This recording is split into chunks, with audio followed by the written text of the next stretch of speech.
দৃঢ়তা ও দেশপ্রেমের নাম বাংলাদেশ সেনাবাহিনী।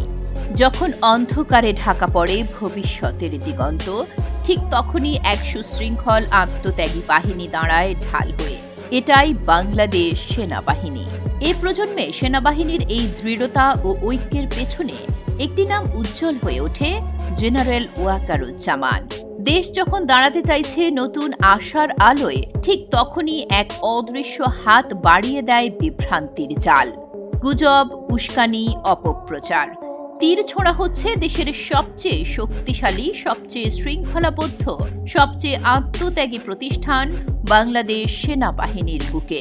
প্রশ্ন জাগে, কারা জড়িত এই নীল নকশায়? কারা চায় সেনাবাহিনীকে বিতর্কিত করতে?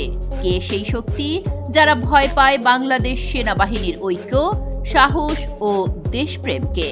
আছে আঞ্চলিক ভূ রাজনীতির জটিল হিসাব নিকাশ, আছে কূটনীতির লুকোচুরি, কিন্তু তার ঊর্ধ্বে আছে বাংলাদেশ সেনাবাহিনীর ঐতিহাসিক শপথ, দেশের প্রতি অঙ্গীকার। জেনারেল ওয়াকারুজ্জামানের নেতৃত্বে এই বাহিনী আজ আরও ঐক্যবদ্ধ, আরও প্রস্তুত।